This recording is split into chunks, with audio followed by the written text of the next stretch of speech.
सुनो देखो, electric field due to infinite wire, infinite wire के केस में इलेक्ट्रिक फील्ड कितना हो जाएगा।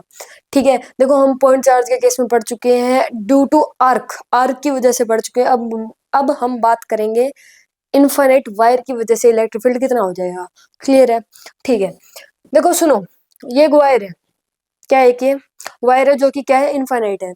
एक वायर है जो कि क्या है, इनफाइनाइट है, और इस पे चार्ज डिस्ट्रीब्यूटेड है, इस पे चार्ज डिस्ट्रीब्यूटेड है। एक वायर है जो कि इनफाइनाइट है और उस पे क्या है, चार्ज डिस्ट्रीब्यूटेड है, चार्ज को फैला दिया, स्प्रेड कर दिया। तो इस केस में इसके आर डिस्टेंस पर, इसके आर डिस्टेंस पर, ये आर डिस्टेंस पर या फिर ये आर डिस्टेंस पर इलेक्ट्रिक फील्ड कितना हो जाएगा, क्या बताना इसमें, इलेक्ट्रिक फील्ड कितना हो जाएगा। इस आर डिस्टेंस पर या फिर इस आर डिस्टेंस पर ले लो, वायर से आर डिस्टेंस पर, आर की रेडियस पर आर डिस्टेंस एक की बात है, कुछ भी बोल लो। तो इस पर क्या हो जाएगा, इलेक्ट्रिक फील्ड कितना हो जाएगा, ये बताना है। ठीक है, तो इस केस में इलेक्ट्रिक फील्ड फाइंड करने का फॉर्मूला क्या होता है, 2k लैम्डा बाय आर। क्या होता है, 2k लैम्डा बाय आर। ये आया कहाँ से, देखो ये ना एक्सपेरिमेंट करके देखो, एक्सपेरिमेंटली देखा गया कि जो यहाँ पे जो इलेक्ट्रिक फील्ड है वो क्या है, डायरेक्टली प्रोपोर्शनल है लैम्डा के। क्या है, इलेक्ट्रिक फील्ड डायरेक्टली प्रोपोर्शनल है लैम्डा के, मतलब अगर हम लैम्डा को बढ़ाएंगे तो इलेक्ट्रिक फील्ड भी बढ़ेगा। लैम्डा को अगर बढ़ा रहे हैं तो इस केस में इलेक्ट्रिक फील्ड भी क्या करेगा, बढ़ेगा। अगर लैम्डा को 2 टाइम्स कर दिया तो इलेक्ट्रिक फील्ड भी क्या हो जाएगा, 2 टाइम्स हो जाएगा। और लैम्डा क्या है यहाँ पे, लीनियर चार्ज डेंसिटी। क्या है, लीनियर चार्ज डेंसिटी। मैंने बताया था वायर के केस में, रिंग के केस में और आर्क के केस में क्या होती है, लीनियर चार्ज डेंसिटी होती है। क्या होती है, linear charge density. Linear charge density को अगर 2 टाइम्स कर दिया तो इलेक्ट्रिक फील्ड भी क्या हो जाएगा, 2 टाइम्स हो जाएगा। इतना क्लियर है? ठीक है, एक बात और देखी गई कि ये जो इलेक्ट्रिक फील्ड है ये रेडियस पर भी डिपेंड करेगा। किस पर डिपेंड करेगा, ये रेडियस पर भी डिपेंड करेगा। मतलब एक्सपेरिमेंट के थ्रू देखा गया कि जो इलेक्ट्रिक फील्ड है वो क्या है, रेडियस के इनवर्सली प्रोपोर्शनल है। क्या है, रेडियस के इनवर्सली प्रोपोर्शनल। मतलब अगर मान लो हम रेडियस को 2 टाइम्स कर रहे हैं, रेडियस को 2 टाइम्स कर रहे हैं, तो इस केस में इलेक्ट्रिक फील्ड क्या हो जाएगा, हाफ हो जाएगा। इलेक्ट्रिक फील्ड क्या हो जाएगा, हाफ हो जाएगा। अगर हम रेडियस को 3 टाइम्स कर रहे हैं, रेडियस को 3 टाइम्स कर रहे हैं, तो इलेक्ट्रिक फील्ड क्या हो जाएगा, E/3। 3 है ये। ठीक है, इलेक्ट्रिक फील्ड क्या हो जाएगा, E/3। तो इस केस में क्या कर रही है, इलेक्ट्रिक फील्ड क्या है, रेडियस के इनवर्सली प्रोपोर्शनल है। ठीक है, समझ गए, ये दो बातें देखी गई एक्सपेरिमेंट के थ्रू। तो यहाँ से इन दोनों को अगर हम मिला के लिखें तो यहाँ से इलेक्ट्रिक फील्ड क्या हो जाएगा, directly proportional to lambda and inversely proportional to radius. इससे हटाएंगे तो प्रोपोर्शनली कांस्टेंट क्या लग गया यहाँ पे, 2k। प्रोपोर्शनली कांस्टेंट क्या है यहाँ पे, 2k। तो इलेक्ट्रिक फील्ड की वैल्यू क्या हो जाएगी, 2k lambda by are.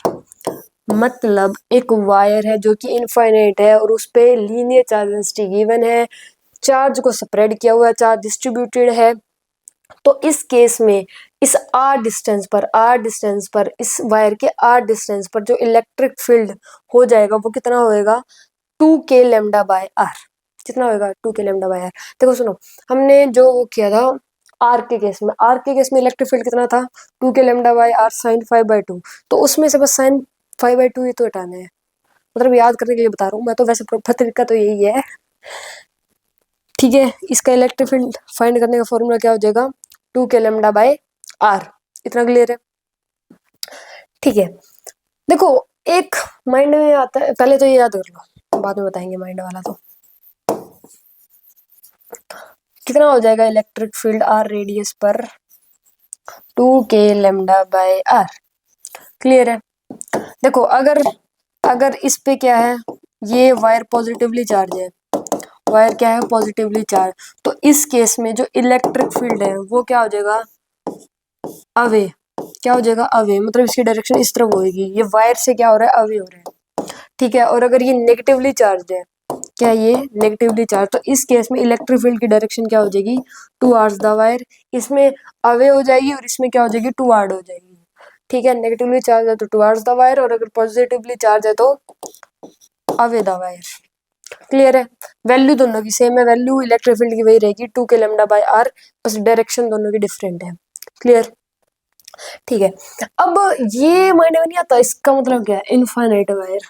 Infinite wire, infinite wire मतलब इनफाइनाइट वायर का मतलब क्या है, मतलब उसका कुछ तो एंड होगा। ये कैसे हम फाइंड कर रहे हैं, इनफाइनाइट वायर तो मतलब बहुत बड़ी वायर जिसका कोई एंड ही नहीं है, इनफाइनाइट का मतलब ये होता है। तो ऐसा नहीं होता। देखो जो ये इनफाइनाइट चीजें होती है ना, जैसे इनफाइनाइट वायर है, ये हम किसी ना किसी के रिस्पेक्ट में देखते हैं। क्या करते हैं? किसी ना किसी के रिस्पेक्ट में देखते हैं। तो ये किसी ना किसी रिस्पेक्ट में ही इनफाइनाइट है। देखो मान लो ये बहुत बड़ी वायर है, ठीक है, और ये रेडियस मान लो, ये रेडियस मान लो 2 मीटर का ही है, रेडियस क्या है यहाँ पे, मान लो 2 मीटर का। तो इस रेडियस के रिस्पेक्ट में ये वायर तो इनफाइनाइट है, मानते हो? जैसे मान लो ये पेन है, अगर मैं इस पेन को यहाँ से बिल्कुल यहाँ से देखूँ तो मेरे को इसकी बाउंड्रीज दिख रही है क्या? अगर ऐसे बिल्कुल पास कर दूँ तो इसकी बाउंड्रीज नहीं दिख रही। तो ये मेरे रिस्पेक्ट में, अगर इतना सा रेडियस है, इतना सा रेडियस हमारे दोनों के बीच में, तो इस रेडियस के रिस्पेक्ट में क्या है, ये इनफाइनाइट है मेरे लिए, ठीक है। तो यहाँ पे इस रेडियस के रिस्पेक्ट में ये वायर क्या है, यहाँ पे इनफाइनाइट है, ठीक है। इनफाइनाइट चीजें हम किसी ना किसी के रिस्पेक्ट में देखते हैं। अब मान लो रेडियस ये मान लो इतनी बड़ी है, ठीक है, यहाँ से लेके यहाँ तक है, ठीक है, और ये रेडियस सिर्फ इतना सा है, 1 मीटर ही मान लो, 1 मीटर की रेडियस इतना सी है। तो इस रेडियस के रिस्पेक्ट में तो इनफिनिटी होगी। इस रेडियस को थोड़ी इसकी ये लेंथ ब्रेड दिखेगी, मतलब ये इसकी बाउंड्रीज दिखेगी, नहीं दिखेगी ना। इस रेडियस को अगर मैं यहाँ से देखूँ तो मेरे को तो नहीं दिखेगी, नहीं दिखेगी ना। तो इसके रिस्पेक्ट में क्या है, ये इनफाइनाइट है। अगर मान लो ये रेडियस इतनी कर दी, यहाँ पे ये इतनी बड़ी रेडियस कर दी, ये रेडियस कर दी, तो इस रेडियस के रिस्पेक्ट में, इस पॉइंट इतनी रेडियस के रिस्पेक्ट में थोड़ी इनफाइनाइट होगी, फिर तो दिखी जाएगी, फिर तो इनफाइनाइट नहीं है। लेकिन यहाँ पर अगर रेडियस है तो इस केस में तो क्या है, इनफाइनाइट ही है, ठीक है। इनफाइनाइट का मतलब समझ में आ गया। ऐसे हम जैसे आगे इनफाइनाइट शीट पढ़ेंगे तो उस वो भी किसी न किसी रिस्पेक्ट में होगी, ठीक है। मतलब हम उसे इतनी पास से दिखेंगे, इतनी पास से हम उसे देखेंगे शीट को कि उसकी बाउंड्रीज ना दिखे, तो वो हमारे लिए क्या होगी, इनफाइनाइट होगी। तो यहाँ पे वायर भी क्या है, इनफाइनाइट है, क्योंकि इसकी बाउंड्रीज नहीं दिख रही ना, रेडियस कम है, रेडियस के रिस्पेक्ट में इनफाइनाइट है। आ गया समझ में? ठीक है, इस पे क्वेश्चन करते हैं। देखो इस पे क्वेश्चन करते हैं, ठीक है। देखो find electric field at point P. इस पी पॉइंट पर क्या बताना है, इलेक्ट्रिक फील्ड बताना है। क्या बताना है, इलेक्ट्रिक फील्ड, ठीक है। ये यहाँ पे लैम्डा गिवन है, लीनियर चार्ज डेंसिटी गिवन है, यहाँ पे रेडियस गिवन है, यहाँ पे रेडियस गिवन है। तो देखो ये क्या है, पॉजिटिवली चार्ज है वायर, दोनों वायर क्या है, पॉजिटिवली चार्ज है। तो पहले तो पता ही चल गया कि डायरेक्शन क्या होगी, अवे होगी, अवे द वायर होगी, डायरेक्शन तो इस तरफ ही आएगी, ठीक है। क्यों आएगी, क्योंकि ये वायर क्या है, पॉजिटिवली चार्ज है। अगर नेगेटिवली चार्ज होती तो डायरेक्शन क्या आती, टुवर्ड्स द वायर। लेकिन अगर पॉजिटिवली चार्ज है तो डायरेक्शन क्या आएगी, अवे फ्रॉम द वायर, ठीक है। फाइंड करते हैं पहले इस वायर की वजह से। इसे मान लो, देखो वायर फर्स्ट मान लो, इसे सेकंड मान लो, ठीक है। दो वायर हमारे पास, इसे क्या मान ली, वायर फर्स्ट, और इसे वायर सेकंड। तो इस वायर फर्स्ट की वजह से इलेक्ट्रिक फील्ड कितना आएगा पी पॉइंट पर, तो पहले उसकी बात करते हैं। तो इलेक्ट्रिक फील्ड का फॉर्मूला क्या होता है, 2k लैम्डा बाय आर, यही होता है। 2 का 2, k का k, लैम्डा, लैम्डा की वैल्यू कितनी है, 4 है, 4 का 4। और रेडियस, रेडियस कितना है, 2 मीटर। इस वायर से इस पॉइंट तक का रेडियस कितना है, 2 मीटर है। रेडियस कितना है, 2 मीटर। तो यहाँ पे क्या आएगा, 2 मीटर। तो इसे सोल्व करेंगे तो ये क्या आएगा, 4k, और इसकी डायरेक्शन क्या होगी, इस तरफ। क्लियर है इतना, ठीक है। अब इस सेकंड वायर की वजह से इलेक्ट्रिक फील्ड इस पॉइंट पर कितना होगा, इसकी बात करेंगे हम। फॉर्मूला क्या होगा, 2k लैम्डा बाय 2 का 2, k का k, लैम्डा, लैम्डा कितना है इस बार, 12 है। इस बार पर लैम्डा कितना है, लीनियर चार्ज डेंसिटी कितनी है, 12 की, ठीक है। 12 डिवाइडेड बाय में 4 तो ये डिस्टेंस और 2 ये डिस्टेंस, पॉइंट से तो ये 6 मीटर की रेडियस पे है ना, ये वायर इस पॉइंट से तो 6 मीटर के डिस्टेंस पे, रेडियस पे है, ठीक है। तो यहाँ पे क्या आएगा, 6।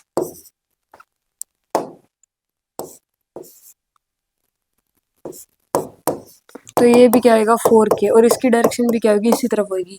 ये 4k, इस फर्स्ट वायर की वजह से इलेक्ट्रिक फील्ड कितना है इस पॉइंट पर, 4k। सेकंड वायर की वजह से भी कितना आएगा, 4k। तो दोनों को क्या कर देंगे, ऐड कर देंगे। तो आंसर क्या आ जाएगा हमारा, इलेक्ट्रिक फील्ड कितना आ गया, नेट इलेक्ट्रिक फील्ड कितना आ गया, 8k, और इसकी डायरेक्शन क्या होगी, उस तरफ। क्लियर है? और क्वेश्चन करते हैं इसके।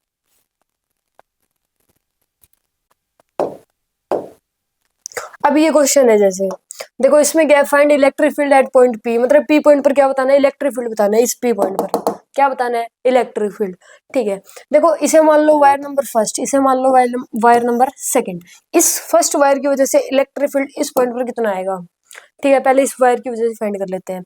तो देखो पहले तो ये क्या है, पॉजिटिवली चार्ज है, ये वायर क्या है यहाँ पे पॉजिटिवली चार्ज है। ठीक है, पॉजिटिवली चार्ज है, पॉजिटिवली चार्ज है, तो ये इसकी जो इलेक्ट्रिक फील्ड है ये क्या हो जाएगा, अवे फ्रॉम द वायर, क्या होगा, अवे हो जाएगा वायर से। ठीक है, तो इसकी वजह से पहले इलेक्ट्रिक फील्ड फाइंड करते हैं। फर्स्ट वायर की वजह से इलेक्ट्रिक फील्ड फाइंड करते हैं, फॉर्मूला सेम ही होगा 2k लैम्डा बाय आर। 2 का 2, k का k, लैम्डा, लैम्डा की वैल्यू कितनी है 4 कूलम पर मीटर। तो यहाँ पे क्या आएगा 4 बाय रेडियस कितना है, रेडियस है 2 मीटर का, तो ये 2 से 2 कैंसिल, आंसर क्या आ जाएगा 4k। और इसकी डायरेक्शन क्या होगी, इस तरफ होगी, डायरेक्शन इसी तरफ होगी, मानते हो डायरेक्शन इस तरफ होगी। ठीक है, अब इस वायर की वजह से यहाँ पे ये देखो नेगेटिवली चार्ज है, यहाँ पे लीनियर चार्ज क्या है minus gamma, minus lambda, gamma कहाँ जाएगा माइनस लैम्डा। ठीक है, ये क्या है नेगेटिवली चार्ज है, तो इस वायर की वजह से जो इलेक्ट्रिक फील्ड होगा वो भी इसी तरफ ही होगा, टुवर्ड्स द वायर होता है। अगर कोई वायर नेगेटिवली चार्ज है तो इलेक्ट्रिक फील्ड किसी भी पॉइंट पर क्या होगा, टुवर्ड्स द वायर होगा, तो ये भी क्या होगा इसी तरफ होगा, टुवर्ड्स द वायर। तो इसे भी फाइंड करते हैं, फॉर्मूला तो सेम ही रहेगा 2k लैम्डा बाय आर, 2 का 2, के लैम्डा, लैम्डा कितना है यहाँ पे 2, माइनस ये फॉर्मूले में पुट नहीं करना माइनस। ठीक है, लैम्डा 2, आर रेडियस कितना है, रेडियस भी 2 मीटर है, तो यहाँ से ये कितना आ जाएगा, ये आ जाएगा 2k, और इसकी डायरेक्शन भी क्या होगी सेम, दोनों सेम डायरेक्शन में है। तो E net, electric field net कैसे फाइंड करेंगे हम, दोनों को क्या कर देंगे प्लस, 4 2 6k, डायरेक्शन क्या होगी सेम, तो आंसर क्या गया 6k, और इसकी डायरेक्शन क्या है इस तरफ। क्लियर है, आगे बढ़ते हैं।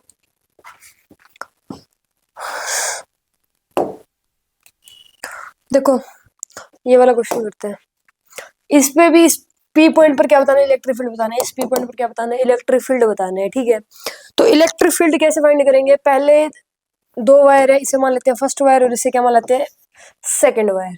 क्लियर है इतना। ठीक है, पहले इस फर्स्ट वायर की वजह से इस पी पॉइंट पर इलेक्ट्रिक फील्ड कितना आएगा ये फाइंड कर लेते हैं। पहले देखो ये वायर क्या है, पॉजिटिवली चार्ज है, वायर क्या है यहाँ पे पॉजिटिवली चार्ज है, पॉजिटिवली चार्ज है, तो इसका मतलब क्या है कि इस पी पॉइंट पर इलेक्ट्रिक फील्ड इस तरफ आएगा, मानते हो इस तरफ ही आएगा ना, कितना आएगा फाइंड कर लेते हैं। इलेक्ट्रिक फील्ड का फॉर्मूला क्या होता है 2k लैम्डा बाय आर, यही फॉर्मूला होता है, 2 इंटू के, तो के रहेगा लैम्डा, लैम्डा कितना है यहाँ पे, लैम्डा 12, यहाँ पे आ जाएगा 12, रेडियस, रेडियस कितनी है, रेडियस, रेडियस देखो 4 ये है 2 ये है, इस वायर से जिस पॉइंट पर फाइंड करना है इनके बीच की रेडियस कितनी है 6 मीटर है, 6 मीटर है, तो 6, तो ये कैंसिल कर देगा, तो ये क्या आ जाएगा यहाँ पे 4k, और इसकी डायरेक्शन क्या होगी इस तरफ। क्लियर है, इस वायर की वजह से इलेक्ट्रिक फील्ड इस पॉइंट पर इस तरफ आएगा, और कितना आएगा 4k का, इतना क्लियर है। ठीक है, अब इस वायर की वजह से, इस वायर की वजह से इलेक्ट्रिक फील्ड इस पॉइंट पर बताना है, तो पहले तो देखो ये नेगेटिवली चार्ज है, क्या है ये नेगेटिवली चार्ज है, तो नेगेटिवली चार्ज है, तो इस केस में जो इलेक्ट्रिक फील्ड होगा वो क्या होगा टुवर्ड्स द वायर होगा, टुवर्ड्स द वायर होगा, मानते हो। ठीक है, कितना होगा फाइंड कर लेते हैं, इलेक्ट्रिक फील्ड कितना होगा 2k lambda by R, 2k same रहेगा, लैम्डा, लैम्डा की वैल्यू कितनी है 4, आर रेडियस कितना है 2, तो ये 2 से 2 कैंसिल, आंसर आ जाएगा 4k, डायरेक्शन होगी इस तरफ, इस तरफ ये डायरेक्शन इस तरफ है। अब ये देखो ये 4k उस तरफ और ये 4k इस तरफ, दोनों की डायरेक्शन क्या है अपोजिट है, दोनों की डायरेक्शन क्या है अपोजिट है, वैल्यू सेम है और डायरेक्शन क्या है अपोजिट है, तो आंसर क्या आ जाएगा ई नेट क्या आ गया हमारे पास, इलेक्ट्रिक फील्ड नेट क्या आ जाएगा 0। क्लियर, आगे बढ़ते आगे बढ़ते हैं। इलेक्ट्रिक फील्ड ड्यू टू होलोस्फीयर, होलोस्फीयर की वजह से इलेक्ट्रिक फील्ड क्या हो जाएगा। ठीक है, ये क्वेश्चन है कि होलोस्फीयर की वजह से इलेक्ट्रिक फील्ड क्या हो जाएगा। देखो हम पढ़ चुके हैं पॉइंट चार्ज की वजह से, आर्क की वजह से, और किसकी वजह से वायर की वजह से, इनफाइनाइट वायर की वजह से हम पढ़ चुके हैं। अब हम बात करते हैं कि होलोस्फीयर की वजह से इलेक्ट्रिक फील्ड कितना हो जाएगा। ठीक है, क्लियर है। सुनो देखो पहले क्या होता है, ये यहाँ पे मान लो होलोस्फीयर गिवन है, इसे होलोस्फीयर मान लो, सॉलिड स्फीयर मान लो, कुछ भी मान लो, लेकिन ये मान लो कंडक्टिव है। क्या ये कंडक्टिव है? क्या है? कंडक्टिव। देखो जो कंडक्टिव बॉडी होती है ना, कंडक्टिव, उसमें अगर मान लो हम चार्ज देते हैं, ये मैं आपको पहले बता चुका हूँ, अब मैं दोबारा से डिटेल में बता रहा हूँ।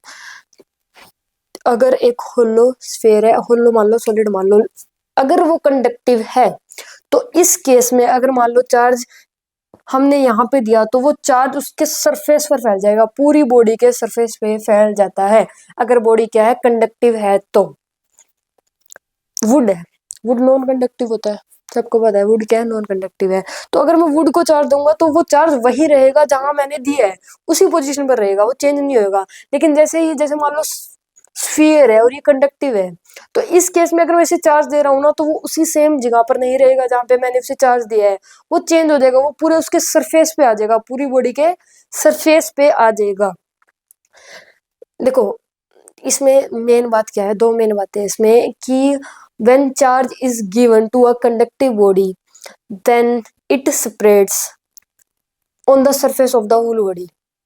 ठीक है, अगर किसी कंडक्टिव बॉडी को हमने चार्ज दे दिया तो वो फैल जाता है पूरी बॉडी के सरफेस पर। ठीक है, और when we given a charge to a non conductive body then it will remain at the same position where it is given। मतलब अगर कोई नॉन कंडक्टिव बॉडी है, अगर हम उसे चार्ज देते हैं तो वो चार्ज वही रहता है जहां हमने उसे रखा है, उसी पोजीशन पर सेम ही रहता है, लेकिन इसमें ऐसा नहीं होता। ठीक है, ये बात समझ में आ गई होगी खैर आपको। तो सुनो, देखो अब होता क्या है, ये एक स्फेरिकल बॉडी है, स्फेरिकल बॉडी है, तो स्फेरिकल बॉडी में जो चार्ज फैलेगा वो कैसे फैलेगा? यूनिफॉर्मली। कैसे फैलता है? यूनिफॉर्मली। स्फेरिकल बॉडी में हमारे कोर्स में ही सारा यूनिफॉर्मली है, नॉन यूनिफॉर्मली तो कुछ है ही नहीं। ठीक है, चार्ज कैसे फैलेगा? यूनिफॉर्मली फैलेगा अगर चार्ज दे दे तो हम इसे। देखो गॉस नाम का एक साइंटिस्ट था, गॉस नाम का एक साइंटिस्ट था, उसने क्या बताया कि जो मान लो एक स्फीयर है, स्फीयर है वो क्या है? कंडक्टिव है। तो इस केस में अगर मान लो हमने उस स्फीयर को चार्ज दिया, हमने क्या किया? उस स्फीयर को चार्ज दे दिया, तो इस केस में चार्ज जो होएगा वो सारा क्या हो जाएगा? सरफेस पे आ जाएगा। इसके अंदर इलेक्ट्रिक फील्ड क्या होगा? जीरो होगा। एक स्फीयर है, कंडक्टिंग स्फीयर है, तो इस केस में जो इलेक्ट्रिक फील्ड है, इसे चाहे ऊपर से कितना ही चार्ज दे दो, स्फीयर को ऊपर से कितना ही चार्ज दे दो, इसके अंदर इनसाइड द स्फीयर हमेशा ही चार्ज क्या रहेगा? चार्ज नहीं, इलेक्ट्रिक फील्ड, हमेशा ही इलेक्ट्रिक फील्ड क्या रहेगा? जीरो ही रहेगा। ये बात किसने बताई? गोस ने बताई।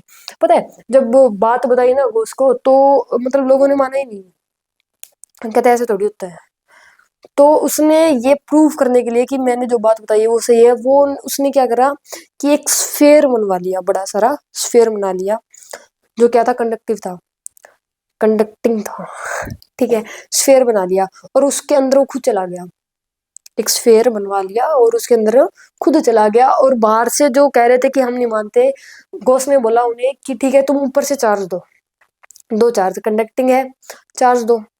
तो उन्होंने बहुत सारा चार्ज दे दिया। ठीक है, चार्ज दे दिया। अब देखो अगर अंदर चार्ज होता है तो गॉस तो वापस जिंदा आता ही ना, क्योंकि अगर अंदर इलेक्ट्रिक फील्ड लाइंस होंगी तो हमारी बॉडी तो खत्म ही हो जाएगी, है ना। अगर उसके अंदर इलेक्ट्रिक फील्ड होता तो गॉस मर जाता। तो वो चार्ज देते गए देते गए देते गए, दे दिया, ठीक है, हो गया, ये सारा काम, सारा प्रोसेस हो गया। उसके बाद चार्ज हटा दिया, क्योंकि देखना था ना कि गॉस जिंदा है या नहीं है, तो चार्ज हटा दिया। जैसे ही चार्ज हटाया तो वो बाहर वापस जिंदा ही आया, बाहर आ गया गॉस। तो उसने ये प्रूव कर दिया कि अगर एक कंडक्टिंग बॉडी पर, कंडक्टिंग स्फीयर पर अगर चार्ज देते हो तो वो उसकी सरफेस पे आ जाएगा, अंदर जीरो ही रहेगा। अगर उसके अंदर इलेक्ट्रिक फील्ड होता, अगर अंदर इलेक्ट्रिक फील्ड होता स्फीयर में, तो वो मर ही जाता। तो इससे ये प्रूव हो गया कि इसके अंदर जो इलेक्ट्रिक फील्ड है वो क्या होएगा? जीरो ही होएगा। ठीक है, अंदर इस पॉइंट पे तो जीरो होएगा, बल्कि हर एक पॉइंट पर भी जीरो ही होएगा इलेक्ट्रिक फील्ड, हर एक पॉइंट पर जीरो होएगा। ठीक है, क्लियर है? आगे बढ़ते हैं। अच्छा सुनो, देखो यहाँ पे जो ये पी पॉइंट है, मान लो इसे पी पॉइंट मान लो, इस पी पॉइंट पर तो जीरो ही होएगा, जीरो ही होगा। यहाँ से मान लो ये वाला पोर्शन और ये वाला पोर्शन इसे कैंसिल कर देंगे, मतलब इसका इधर आएगा और इसका इधर आएगा और ये दूसरे को क्या कर देंगे, कैंसिल कर देंगे। तो सेंटर पर स्फीयर या फिर सॉलिड स्फीयर ले लो, कंडक्टिंग होना चाहिए बस। क्या कर देंगे, दूसरे को कैंसिल कर देंगे, मानते हो? ठीक है, कैंसिल कर दिया। इस पॉइंट पर तो सेंटर पर, इसके स्फीयर के सेंटर पर तो हम मान लेते हैं 0 है। अगर ये डाउट नहीं आता मन में कि इस पॉइंट पर कैसे 0 होगा भाई, इस पॉइंट पर कैसे 0 होगा, इस पॉइंट पर तो मान लिया ये और ये पोर्शन कट कर देंगे, इस पॉइंट पर कैसे करेंगे, यहां भी 0 होगा। हर एक पॉइंट पर, हर एक पॉइंट पर 0 ही होएगा। क्या होएगा, इलेक्ट्रिक फील्ड 0 होएगा। देखो यहाँ पर 0 कैसे होएगा, देखो समझो, इस पॉइंट पर बताना है ना, तो पहले हम क्या करेंगे, ऐसे एक डॉटेड लाइन बना लो, इस पॉइंट पर डॉटेड लाइन बना ली।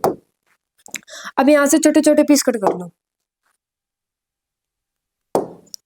ये मान लो यहाँ से इतना पीस कट कर लिया, यहाँ से ये कर लिया, यहाँ से ये कर लिया, यहाँ से ये कर लिया, यहाँ से ये कर लिया, यहाँ से ये कट कर लिया, यहाँ से ये कट कर लिया।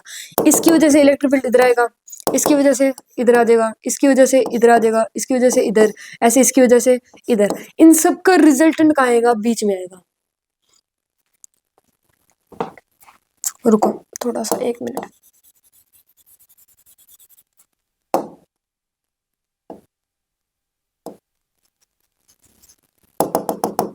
इन सब का रिजल्टेंट इधर, इसकी वजह से इधर, इसकी वजह से इधर, इसकी वजह से इधर, इन सब का रिजल्टेंट क्या आएगा, बीच में आएगा। रिजल्टेंट क्या आएगा, बीच में आएगा, मानते हो, बीच में आएगा रिजल्टेंट इन सब का। ठीक है, अब ये वाला जो पोर्शन बच गया, इसके भी पीस कट कर लो, ऐसे छोटे छोटे छोटे छोटे छोटे पीस क्या कर लिए हमने, कट कर दिया।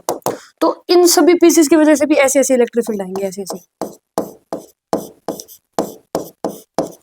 ठीक है, आगे, और इन सब की वजह से रिजल्टेंट ऊपर की तरफ आएगा, मानते हो, आएगा ही। रिजल्टेंट क्या आएगा, ऊपर की तरफ आएगा। एक रिजल्टेंट इसकी वजह से, इस वाले पोर्शन की वजह से इधर रिजल्टेंट आ गया, और इस वाले पोर्शन की वजह से, ऊपर वाले पोर्शन की वजह से रिजल्टेंट नीचे की तरफ आ गया। क्लियर है? अब सुनो, देखो, ये एक दूसरे को कैंसिल कर देंगे, एक दूसरे को क्या कर देंगे, कैंसिल कर देंगे। तो डाउट ये भी आता है कि ये ऐसे कैसे कैंसिल कर देंगे। देखो ऐसे कैसे कैंसिल कर देंगे, ये तो पास पास है, ये दूर दूर है, और ये कम चार्ज है, ये ज्यादा चार्ज है, ऐसे कैसे कैंसिल कर देंगे, बराबर होने चाहिए कैंसिल करने के लिए। तो सुनो, देखो होता क्या है,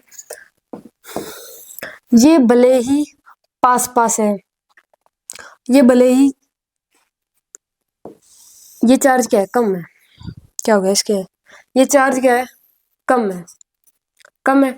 ये भले ही चार्ज ज्यादा है और ये भले ही चार्ज कम है, लेकिन ये देखो, ये पास पास है और ये बहुत दूर है, दूर है ना, ये पास पास है चाहे कम है, और ये दूर दूर है चाहे ज्यादा है। तो इस केस में कैंसिल तो करेंगे ही, दोनों इक्वल थोड़ी है। मतलब ऐसा थोड़ी है कि ये मतलब दूर भी हो और कम भी हो, ऐसा थोड़ी है, ऐसा नहीं है ना। ये देखो, ये दूर भी है, दूर है लेकिन ज्यादा है, और ये पास है लेकिन कम है, तो इस केस में इक्वल ही हो जाएंगे, कैंसिल करेंगे ही। इसका रिजल्टेंट ऐसे ऊपर आ जाएगा, इसका रिजल्टेंट नीचे आ जाएगा, और एक दूसरे को कैंसिल कर देंगे। तो इस केस में हर एक पॉइंट में, हर एक पॉइंट में ऐसे ही चलेगा, हर एक पॉइंट पर इलेक्ट्रिक फील्ड क्या होगा, 0 ही होएगा। क्लियर है? ठीक है, तो ये गॉस ने बताया था कि एक मान लो कंडक्टिंग स्फीयर है, सॉलिड स्फीयर मान लो, होलो स्फीयर मान लो, उसके अंदर इनसाइड हर एक पॉइंट पर इलेक्ट्रिक फील्ड क्या होगा, 0 होगा। क्या होगा, 0। क्लियर है? डन, आगे बढ़े। इसमें क्या बात याद करी है हमने, एक बार बस जो मेन बात याद करनी थी वो यही करनी थी कि ये कंडक्टिंग स्फीयर है, तो इस केस में यहाँ पर तो 0 होएगा ही, बल्कि हर एक पॉइंट पर इलेक्ट्रिक फील्ड हमेशा ही क्या होगा, 0 ही होएगा।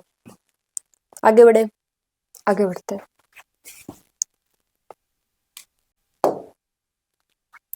देखो, होलोस्फीयर है एक, ये क्या है, एक hollow sphere. Hollow sphere structure of electric field lines due to uniformly charge होलोस्फीयर।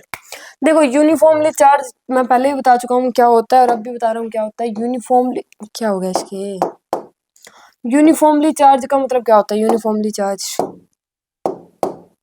इसका मतलब होता है यूनिफॉर्मली चार्ज का इक्वल लेंथ पर, इक्वल लेंथ पर इक्वल चार्ज। ठीक है। यूनिफॉर्मली चार्ज का मतलब क्या होता है, इक्वल लेंथ पर इक्वल चार्ज।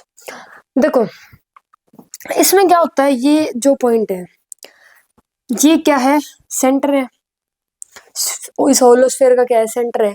इसे मैं बोल सकता हूँ R इक्वल टू 0। क्या बोल सकता हूँ मैं सेंटर को, R इक्वल टू 0। जो ये स्मॉल r होता है, स्मॉल r का मतलब होता है कि हम ये सेंटर से और किस पॉइंट पर इलेक्ट्रिक फील्ड फाइंड कर रहे हैं, उसके बीच का रेडियस।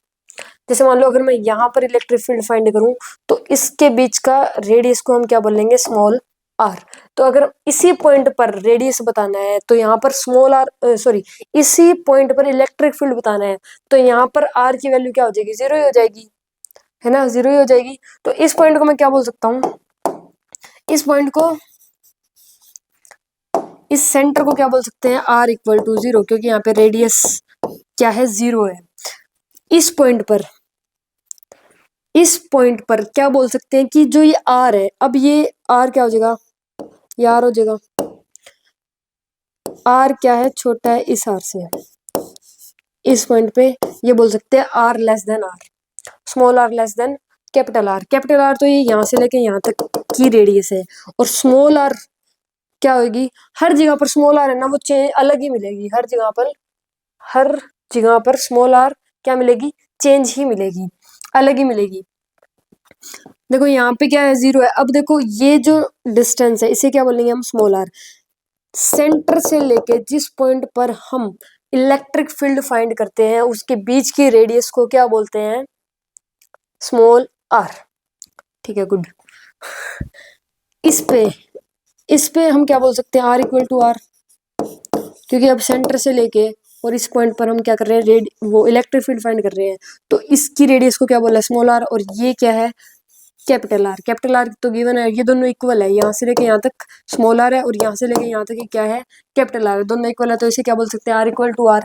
बाहर बाहर आ जाते हैं। तो अब देखो स्मॉल r तो हो गया इतना, ये क्या आ गया, स्मॉल r, और कैपिटल R है इतना, ये सिर्फ इतना है कैपिटल R, स्मॉल r हो गया इतना। तो इस केस में ये R क्या हो जाएगा, बड़ा हो जाएगा कैपिटल R से। तो 4 पोजीशन बन रही है यहाँ पे, R equal to 0, R equal to, sorry, R less than R, R equal to R, R greater than R। 4 position बन रही है। तो सुनो देखो, इस पोजीशन को R इक्वल टू 0 पोजीशन को एट सेंटर बोल लो या R इक्वल टू 0 बोल लो। देखो रफ कर देते हैं थोड़ा सा, फिर बताते हैं आपको। इस पोजीशन को एट सेंटर भी बोल सकते हैं, R इक्वल टू 0 भी बोल सकते हैं। कहीं पर हम कुछ यूज करेंगे, कहीं पर कुछ यूज करेंगे। यहाँ पर क्या, ये क्या है, वैसे तो ये होलोस्फीयर का क्या है, सेंटर है, एट सेंटर पर इलेक्ट्रिक फील्ड की बात कर रहे हैं, लेकिन हम इसे क्या बोल सकते हैं कि R इक्वल टू 0 पर भी इलेक्ट्रिक फील्ड की बात कर सकते हैं। मतलब इसे 2 चीज बोल सकते हैं हम, या तो एट सेंटर या क्या बोल सकते हैं, R इक्वल टू 0। ऐसे ही इस पॉइंट को क्या बोल सकते हैं, इनसाइड बोल सकते हैं। होलोस्फीयर की क्या है ये पॉइंट, इनसाइड है, अंदर है। और इसे क्या बोल सकते हैं, R less then, small r less than capital R, ये भी बोल सकते हैं। इस पॉइंट को क्या बोल सकते हैं हम, एट सरफेस, ये होलोस्फीयर की क्या है, सरफेस पे इलेक्ट्रिक फील्ड फाइंड कर रहे हैं। और क्या बोल सकते हैं इसे, R इक्वल टू R, दोनों बोल सकते हैं, एक ही बात है। और आउटसाइड, इस पोजीशन को क्या बोल सकते हैं, आउटसाइड, मतलब आउटसाइड पर क्या कर रहे हैं, हम इलेक्ट्रिक फील्ड फाइंड कर रहे हैं। और क्या बोल सकते हैं इसे, R greater then capital R। Clear है, ठीक है। देखो एट सेंटर पर ये तो बात होगी, एट सेंटर को क्या बोल सकते हैं, R इक्वल टू 0। इनसाइड को क्या बोल सकते हैं, R less than capital R। At surface पर क्या बोल सकते हैं, R equal to R। Outside R greater than R। Electric field की बात करते हैं, मतलब एट सेंटर पर इलेक्ट्रिक फील्ड क्या हो जाएगा, एट सेंटर पर, जस्ट वेट फॉर मिनट, साफ कर लेते हैं ना थोड़ा। देखो एट सेंटर मतलब यहाँ पे इलेक्ट्रिक फील्ड क्या हो जाएगा, तो सेंटर पे, गोस ने यही बताया था, ये क्या है, एक होलोस्फीयर मान लो, सॉलिड स्फीयर मान लो, सेंटर में और इनसाइड, हमेशा ही इलेक्ट्रिक फील्ड क्या होता है, 0 होता है। ठीक है, तो दोनों के केस में एट सेंटर पे, इनसाइड पे, किसी भी पॉइंट पर इलेक्ट्रिक फील्ड 0 ही होगा, और सेंटर पे तो ऑब्वियस सी बात है क्या होगा, 0 ही होगा। क्लियर है, ठीक है, तो एट सेंटर पे इलेक्ट्रिक फील्ड क्या होगा, 0, इनसाइड भी क्या होगा, 0।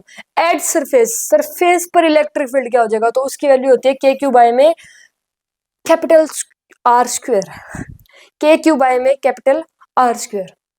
देखो हम इस पूरे चार्ज को इस पॉइंट पर कंसंट्रेटेड मान सकते हैं, इसके सेंटर पर कंसंट्रेटेड मान सकते हैं ना, मान सकते हैं ना, ठीक है मान सकते हैं। तो यहाँ पर वो सेम ही फॉर्मूला लग जाएगा पॉइंट चार्ज के केस में, जो पॉइंट चार्ज के केस में लगा था। पॉइंट चार्ज के केस में क्या था कि इस ये क्या है और इसकी आर डिस्टेंस पर, ये पॉइंट चार्ज है और इसकी आर डिस्टेंस पर इलेक्ट्रिक फील्ड कितना हो जाएगा, तो वो होता है के क्यू बाय में आर स्क्वायर। तो रेडियस तो हम यही लेंगे, आर तो हम यही लेंगे ना, यही लेंगे यार, तो ठीक है। तो इस केस में इस पूरे चार्ज को क्या कर लिया, कंसंट्रेटेड मान लिया इसके सेंटर पर और इसकी आर डिस्टेंस पर। अगर ये पूछ ले इलेक्ट्रिक फील्ड कितना होगा, तो उसका फॉर्मूला क्या हो जाएगा, के क्यू बाय में आर स्क्वायर। तो यानी कि होलो स्फीयर के सरफेस पर इलेक्ट्रिक फील्ड कितना होता है, तो कितना होता है के क्यू बाय में आर स्क्वायर, क्योंकि हम रेडियस तो ये लेके चलेंगे, ठीक है। आउटसाइड, आउटसाइड पूछ ले, मान लो इस पॉइंट पे पूछ लिया, मान लो क्या कर लिया, इस पॉइंट पर पूछ लिया, इस पॉइंट पर, इस पॉइंट पर। अब ये यहाँ तक कि ये रेडियस क्या होगी, स्मॉल आर होगी। तो इसका भी फॉर्मूला ये आ जाएगा के क्यू बाय में स्मॉल आर का स्क्वायर, क्योंकि ये रेडियस तो यहाँ तक ही थी, यहाँ तक रेडियस लेंगे तो ये स्मॉल आर हो जाएगी, बस ये आर ही यहाँ पे स्मॉल आएगा और यहाँ पे कैपिटल आएगा। क्लियर है। तो ये बात आपको याद करनी है, अगर एक होलो स्फीयर है और उस पर यूनिफॉर्मली चार्ज क्या है, हाँ यूनिफॉर्मली चार्ज उस पर स्प्रेड है, फैला हुआ है, तो इस केस में एट सेंटर पर इलेक्ट्रिक फील्ड कितना होता है, 0 होता है। इनसाइड कितना होता है, 0 होता है क्या, इलेक्ट्रिक फील्ड। और surface, at the surface of hollow sphere electric field कितना होता है, तो वो होता है के क्यू बाय में capital square, capital R square, capital R square. और आउटसाइड, आउटसाइड इलेक्ट्रिक फील्ड कितना होता है, के क्यू बाय में स्मॉल आर स्क्वायर। क्लियर है। इसका ग्राफ, इसका ग्राफ पूछ लेता है कि ग्राफ बताओ E versus r, E versus r के बीच का क्या बताओ, ई वर्सेस आर का क्या बताओ, ग्राफ बताओ।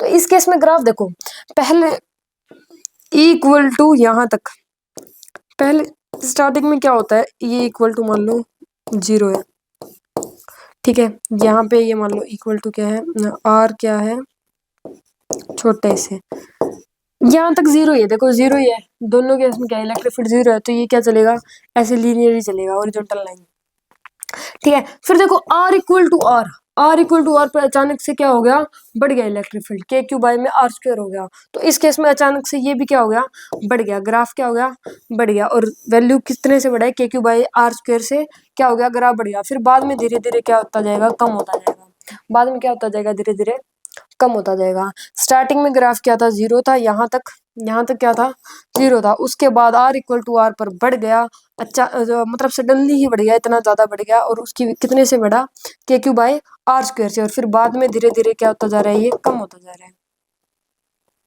Clear, done. आगे बढ़ते हैं। देखो सुनो, ये क्वेश्चन है, ठीक है। क्या बताना है, फर्स्ट क्वेश्चन में क्या बताना है, इलेक्ट्रिक फील्ड बताना है P1 पे। किस पे बताना है, P1 पे, ठीक है। क्या बताना है, इलेक्ट्रिक फील्ड, ठीक है। देखो यहाँ पे दो होलो स्फीयर है, एक तो ये है बाहर अंदर वाला, ठीक है, एक ये बाहर वाला है, ठीक है। क्या है, दो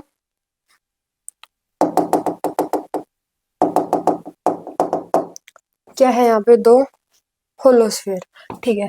होलो स्फीयर गिवन है, देखो ये पी पॉइंट तो देखो इसके भी सेंटर में ही है और इसके भी सेंटर में ही है, दोनों के सेंटर में ही है पी पॉइंट, तो इसके भी सेंटर में, इसके भी सेंटर में। तो इनसाइड द होलो स्फीयर हमेशा ही इलेक्ट्रिक फील्ड क्या होता है, 0 होता है। तो आंसर क्या आएगा, 0। दोनों के केस में ही पॉइंट क्या है, इनसाइड है, तो इस केस में आंसर क्या आएगा, 0। क्लियर है, ठीक है। P2 पे, पॉइंट P2 पे बताना है, क्या बताना है, P2 पे इलेक्ट्रिक फील्ड बताना है। देखो जो ये बाहर वाला होलो स्फीयर है, बाहर वाला होलो स्फीयर है, इस केस में इसके लिए तो ये क्या है, इनसाइड है। तो इसके लिए बाहर वाले होलो स्फीयर के लिए इस P पॉइंट पर इलेक्ट्रिक फील्ड कितना हो जाएगा, 0 हो जाएगा। मानते हो, बाहर वाले के लिए तो है 0, क्योंकि क्यों है, क्योंकि ये इसके इनसाइड आ रहा है ये पॉइंट। लेकिन जो अंदर वाला होलोस्फेयर है, अंदर वाला होलोस्फेयर, इसके केस में ये कहाँ आ रहा है, इसके सरफेस पे आ रहा है। पी पॉइंट कहाँ आ रहा है, इसके सरफेस पे आ रहा है। तो इस केस में क्या करेंगे हम, सरफेस पे आ रहा है तो इसका फॉर्मूला क्या होता है, के क्यू बाय में आर स्क्वेयर, यही फॉर्मूला होता है। कैपिटल ले लो, ठीक है, फॉर्मूला यही होता है। अब देखो सोल्व करते हैं ऐसे, के का के, क्यू क्यू है 2 कूलम का, कितने का है 2, और आर का स्क्वायर, रेडियस कितनी है यहाँ से यहाँ की 2 मीटर ही है, ये 2 मीटर, ये भी 2 मीटर, तो ये कितना आ जाएगा 2 का स्क्वायर यानी कि 4, तो ये क्या आ जाएगा 2 यानी कि के बाय 2। और जो इसकी डायरेक्शन होगी वो रेडियली आउटवर्ड होगी, क्यों होगी, क्योंकि यहाँ पे ये पॉजिटिव है ना कूलम, तो यहाँ पे इसकी डायरेक्शन क्या होगी, रेडियली आउटवर्ड होगी। तो आंसर क्या आएगा, के बाय 2। समझ में आ रहा है ना। इस होलोस्फेयर की वजह से, जो ये वाला होलोस्फेयर है, इसकी वजह से तो इस पॉइंट पर 0 ही आएगा। क्यों आएगा, क्योंकि ये इसके इनसाइड है, इनसाइड है, और इसकी वजह से कुछ ना कुछ इलेक्ट्रिक फील्ड आएगा। क्यों आएगा, क्योंकि ये इसके सरफेस पे है। क्लियर, दोनों की वजह से देख रहे हैं हम, क्या कर रहे हैं, दोनों की वजह से देख रहे हैं। अब बात करते हैं find electric field at point P3।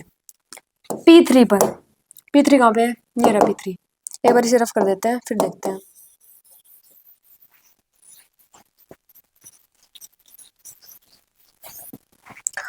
क्या फाइंड करना है, P3 पर क्या करना है, इलेक्ट्रिक फील्ड फाइंड करना है।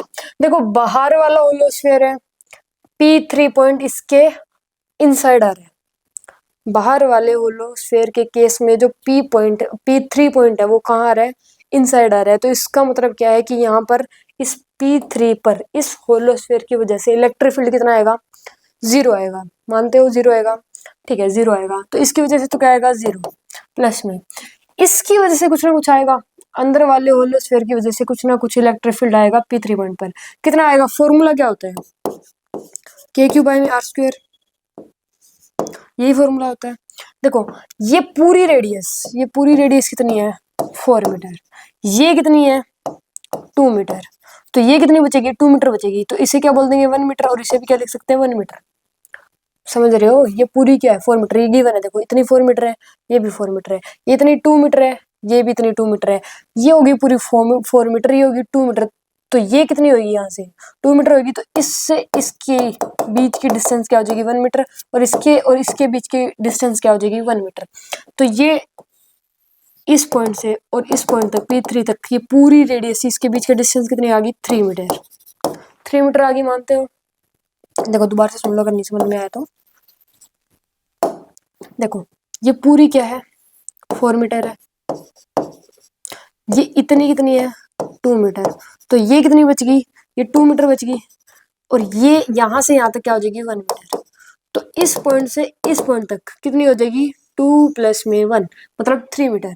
तो के क्यू तो 2 ही है, और ये क्या हो जाएगा 3 का स्क्वायर। तो आंसर क्या आ जाएगा 2K/9। आंसर क्या आ गया 2K/9। क्लियर है। आगे बढ़ते हैं। देखो अब क्या करना है, P4 पर इलेक्ट्रिक फील्ड फाइंड करना है। क्या करना है, P4 पर इलेक्ट्रिक फील्ड फाइंड करना है। सुनो देखो P4 कहाँ पे है, ये रहा P4। इसकी वजह से तो कुछ ना कुछ आएगा, अंदर वाले होलोस्फीयर की वजह से कुछ ना कुछ इलेक्ट्रिक फील्ड आएगा, मानते हो, ठीक है। बाहर वाले के केस में भी इलेक्ट्रिक फील्ड कुछ ना कुछ आएगा। क्यों आएगा, क्योंकि जो बाहर वाला होलोस्फीयर है इसके सरफेस पर ये पॉइंट है, इसके तो आउटसाइड है। अंदर वाले होलोस्फीयर के ये पॉइंट क्या है, आउटसाइड है, लेकिन इस होलोस्फीयर के केस में क्या है, एट द सरफेस है, सरफेस पे है ना, एट द सरफेस। देखो अगर ये इसके अंदर ही होता, जैसे P2 था P3 था, इस केस में क्या था 0 ही था इलेक्ट्रिक फील्ड, लेकिन अब ये क्या गया, इसके सरफेस पे आ गया, बाहर वाले होलोस्फीयर के सरफेस पे आ गया।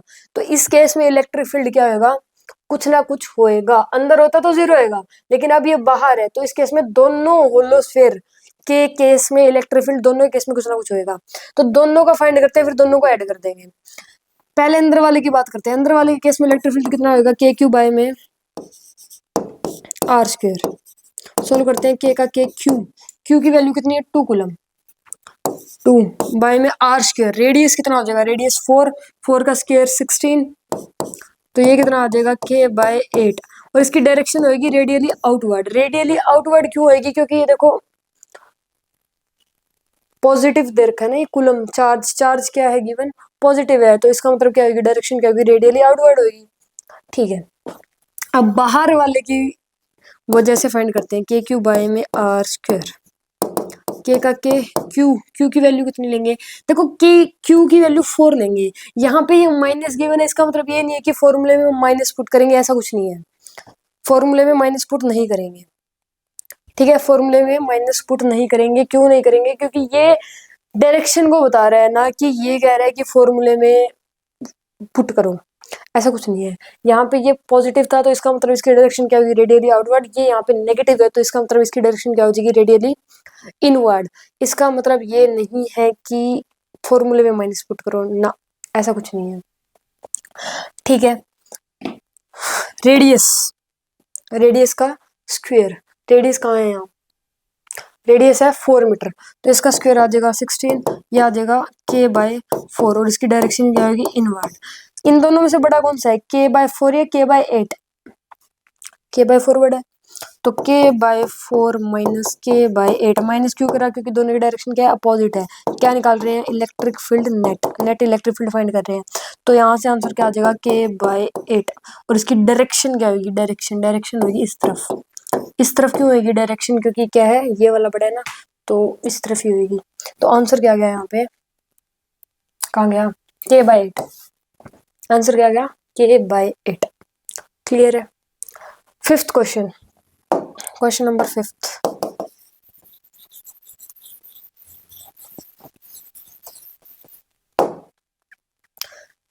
P5 पर बताना है, क्या बताना है, P5 पर इलेक्ट्रिक फील्ड बताना है। ठीक है, P5 कहाँ है, ये रहा। अब देखो, इसकी वजह से भी इलेक्ट्रिक फील्ड कुछ ना कुछ आएगा, आउटसाइड है, और इसकी वजह से भी कुछ ना कुछ इलेक्ट्रिक फील्ड आएगा, इसके भी आउटसाइड है, दोनों क्या है, आउटसाइड है, तो दोनों की वजह से कुछ ना कुछ इलेक्ट्रिक फील्ड तो आएगा ही आएगा, पक्का है, पक्का। हाँ ठीक है, तो दोनों की वजह से फाइंड करते हैं। पहले अंदर वाले की वजह से फॉर्मूला क्या हो जाएगा, के क्यू बाय में आर स्क्वायर, आर स्क्वायर, के का के, क्यू की वैल्यू क्या करेंगे यहाँ पे, क्यू की वैल्यू, क्यू की वैल्यू क्या है, इसमें तो 2 ही है। रेडियस, रेडियस कितना हो जाएगा, देखो ये कितना है 4, और ये कितना है 2, तो यहाँ पे क्या होगा 6 का स्क्वायर, यानी कि 36, तो 2k बाय में 36, इसे कट कर लो, कितने 18 पे, तो आंसर आएगा k बाय 18। और इसकी डायरेक्शन क्या होगी, इसकी डायरेक्शन होगी इस तरफ, k बाय 18 आ गया, और डायरेक्शन क्या है, उस तरफ। अब क्या करना है, इस वाले होलो स्फीयर की वजह से इस पॉइंट पर, तो के क्यू बाय में आर स्क्वायर, के का के, क्यू, क्यू की वैल्यू कितनी है 4, 4 गिवन है ना। रेडियस, रेडियस वही होगा 36 ही होगी रेडियस तो, हाँ 4 ये और 2 ये तो सेम रहेगी, तो 6 का स्क्वायर, तो इसका आंसर क्या आ जाएगा 4k बाय में 36, तो ये कितने पे कट होएगा 9 पे, 9 पे, तो ये k बाय 9, और इसकी डायरेक्शन क्या होगी, इनवर्ड। अब इन दोनों में से बड़ा कौन सा है, k बाय 9 या k बाय 18, k बाय 9 है, तो ई नेट निकालने के लिए, ई नेट फाइंड करने के लिए क्या करेंगे, k बाय 9 में से माइनस कर देंगे k बाय 18, तो आंसर क्या आएगा k बाय 18, और इसकी डायरेक्शन क्या होगी, इस तरफ। क्लियर है, हो जाएंगे इस टाइप के क्वेश्चन, डन। आगे बढ़े, ऑप्शन नहीं मिल रहा है इसमें, गलत है इसमें, नहीं मिल रहा, तो 5 हटा लो बस यहाँ से, तो गया, ऑप्शन इज ए करेक्ट। ठीक है, k by 18 the answer. Clear, बढ़े आगे, बढ़ते हैं। Electric field due to solid sphere, solid sphere की वजह से इलेक्ट्रिक फील्ड क्या हो जाएगा, देखो हम पढ़ चुके हैं, इनफाइनाइट वायर की वजह से, होलो स्फीयर की वजह से, पॉइंट चार्ज की वजह से, आर्क की वजह से। अब हम बात करते हैं सॉलिड स्फीयर की वजह से, सॉलिड स्फीयर की वजह से इलेक्ट्रिक फील्ड क्या हो जाएगा। ठीक है, तो इस केस में देखो, इस केस में क्या होता है, सुनो देखो, ये वुड है, ठीक है, ये कंडक्टिंग नहीं है, नॉन कंडक्टिंग है, ठीक है, देखो इस केस में हम क्या करेंगे, देखो जो एट सेंटर है, एट सेंटर पर तो इलेक्ट्रिक फील्ड क्या हो जाएगा, जीरो हो जाएगा। एट सेंटर पर इलेक्ट्रिक फील्ड जीरो होगा। सेम भाई ये पीस कट कर लो, इसके सामने एक पीस होएगा, इससे इस तरफ, इससे इस तरफ, और ये क्या हो जाएगा, कैंसिल हो जाएगा। तो सेंटर पर तो ऑब्वियस सी बात है क्या होएगा, जीरो ही होएगा। सेंटर पर क्या होगा, इलेक्ट्रिक फील्ड हमेशा ही जीरो। होलो स्फीयर हो, सॉलिड स्फीयर हो, दोनों ही केस में इलेक्ट्रिक फील्ड सेंटर पर क्या होता है, जीरो। ठीक है। इनसाइड, इनसाइड को हम ये बोल सकते हैं स्मॉल आर ग्रेटर देन, नहीं, capital R greater than small. हाँ यही है। इस केस में इसकी बात बाद में करेंगे एक बार। एट सरफेस, एट सरफेस पे देखो, एट सरफेस पे क्या हो जाएगा, एट सरफेस पे मतलब वही बात है, एट सरफेस पे सबका जो चार्ज है वो कंसंट्रेटेड कहाँ मान लेंगे, यहाँ मान लेंगे। तो फिर ये आर रेडियस पर ये एक पॉइंट चार्ज, इसे फिर पॉइंट चार्ज बोल सकते हैं। फिर वही पॉइंट चार्ज वाला केस लग जाएगा, यहाँ पे पॉइंट चार्ज है और इसके आर डिस्टेंस पर इलेक्ट्रिक फील्ड कितना होता है, तो वो होता है के क्यू बाई में आर स्क्वायर। ऐसे ही आउटसाइड है, इसमें ये वाली डिस्टेंस क्या हो जाएगी, स्मॉल आर, और वैल्यू क्या रहेगी, सेम के क्यू बाई में आर स्क्वायर, सेम रहेगी। ठीक है। देखो उसमें जो था होलोस्फीयर था, वो क्या था, कंडक्टिंग था। उसमें हमने चार्ज फैलाया नहीं था, हमने एक जगह पर रखा था, चार्ज अपने आप सरफेस पे आ जाता है ना, ऐसे ही था ना। लेकिन जो नॉन कंडक्टिव होता है, इसमें हमने चार्ज फैलाया है ना कि ये खुद फैला है। नॉन कंडक्टिव में चार्ज नहीं फैलता। अब जैसे मान लो बेंच है, वो ऊपर से लकड़ी के फट्टे होते हैं, तो अगर उस लकड़ी के फट्टे पे मैंने चार्ज रख दिया तो वो वहीं पर रहेगा, ना कि वो आगे जाएगा। नहीं जाएगा ना, क्यों नहीं जाएगा, क्योंकि वुड क्या है, एक नॉन कंडक्टिव है, तो नहीं जाएगा। अगर मान लो वो बेंच जो लकड़ी का था उसे हटा के वो भी लोहे का कर दिया, वो भी आयरन का बना दिया, लोहे का बना दिया, मेटेलिक हो गया वो, तो उस केस में क्या होगा, अगर वहां चार्ज रख दे तो पूरी क्लासरूम में ही चार्ज हो जाएगा ना, हो जाएगा। लेकिन वुड के केस में से नहीं होगा, क्यों नहीं होगा, क्योंकि वो क्या है, नॉन कंडक्टिव है, तो इसलिए वुड के केस में नहीं होगा। चार्ज फैलता नहीं है, अपने आप फैलाना पड़ता है। यहाँ पे चार्ज हमने फैला रखा है, ना कि ये फैल रहा है। ठीक है, क्लियर है। ठीक है। अब इनसाइड, इनसाइड उसमें होलोस्फीयर में था जीरो। इनसाइड इलेक्ट्रिक फील्ड होलोस्फीयर में कितना था, जीरो था। लेकिन इसमें कितना होगा, इसमें होगा K Q R upon R cube. क्यों होएगा, देखो उसमें क्या था, यहाँ पे अगर मान लो एक पॉइंट बनाते और यहाँ पे ऐसे बार चार्ज थे, तो वो ऐसे ऐसे करके रिजल्टेंट आता दोनों को और वो कैंसिल कर देते थे, ऐसा होता था। लेकिन देखो इसमें ऐसा नहीं होएगा। इसमें ऐसा क्यों नहीं होएगा, समझो, देखो क्यों नहीं होएगा। मान लो इस पॉइंट पे बताना है हमें, क्या बताना है इस पॉइंट पे, इसमें ऐसी डॉटेड लाइन बनाते हैं, क्या करते हैं, डॉटेड लाइन बनाते हैं। अब ये चार्ज ठीक है, पास पास है, थोड़े कम है, ये चार्ज कुछ ज्यादा ही नहीं दिख रहे, चार्ज कुछ ज्यादा ही नहीं दिख रहा है, ये नीचे वाला जो चार्ज है, ये नीचे वाला चार्ज कुछ ज्यादा ही नहीं दिख रहा। तो इस केस में, उस केस में तो ये बाहर बाहर था सिर्फ, और वो भी थोड़ा ही था। इस केस में ये इतना बराबर है और ये इतना बराबर हो जाएगा, ये तो थोड़ा ज्यादा होगा। इस केस में ये वाला पोर्शन और ये वाला पोर्शन, ये दोनों इक्वल लग रहे हैं मेरे को तो। कहाँ से ये इतना पोर्शन और ये इतना सारा पोर्शन, ये थोड़ी इक्वल होंगे, इक्वल होते तो वेट हो जाते हैं। लेकिन इसमें चार्ज बहुत ज्यादा है और इसमें चार्ज बहुत कम है, क्योंकि ये पूरे वॉल्यूम में फैला हुआ है। क्या हुआ है, ये पूरे वॉल्यूम में फैला हुआ है, और उस केस में क्या था, सरफेस पे था।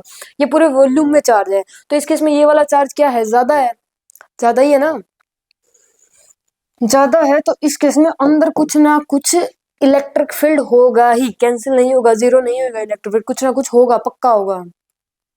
ठीक है। तो इस केस में और ये होता कितना, ये होता है K Q R upon R Q. देखो वैसे तो इसका डेरिवेशन आगे सब्जेक्टिव में भी होता है, लेकिन मैं थोड़ा सा बता देता हूँ, देखो कैसे होता है।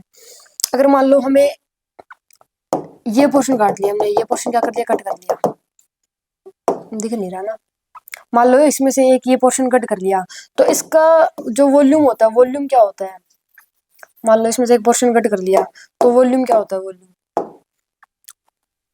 क्या है, ये एक सॉलिड स्फीयर, इसका वॉल्यूम क्या होता है, 4/3 पाई r क्यूब। मैं थोड़ा सा बता देता हूँ, ठीक है।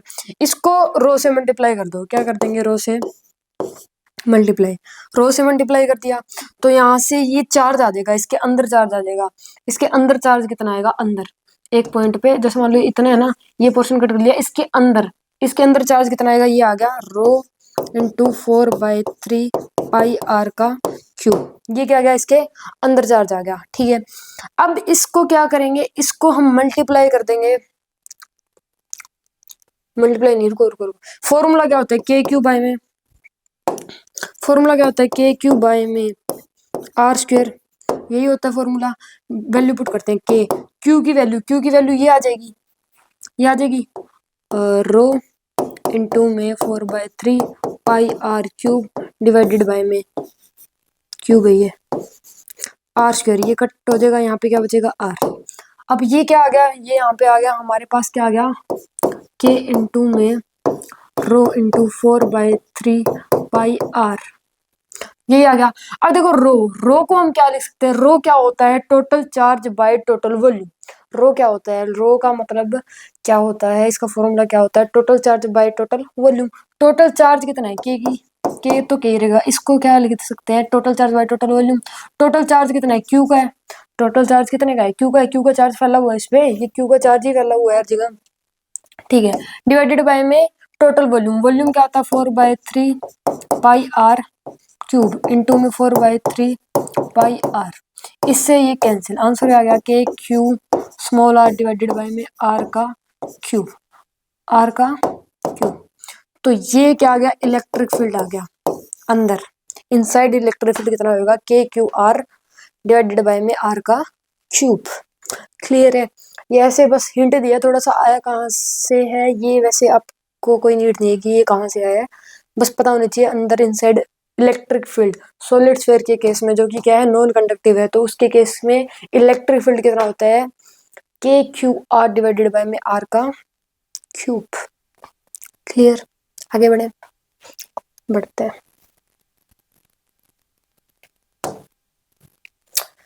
अच्छा ये सुनो, चार्ज डेंसिटी, चार्ज डेंसिटी कोई ऐसे सीधा नहीं पूछ सकता कि चार्ज डेंसिटी वॉल्यूम नहीं, चार्ज डेंसिटी का फॉर्मूला बताओ या चार्ज डेंसिटी की डायमेंशन बताओ, यूनिट बताओ, ऐसे नहीं पूछ सकता कोई भी। चार्ज डेंसिटी के 3 पार्ट्स होते हैं, उन 3 पार्ट्स के फॉर्मूले या यूनिट पूछ सकते हैं। जैसे चार्ज डेंसिटी के 3 पार्ट होते हैं, एक होता है लीनियर चार्ज डेंसिटी, एक होता है सरफेस चार्ज डेंसिटी, एक होता है वॉल्यूम चार्ज डेंसिटी।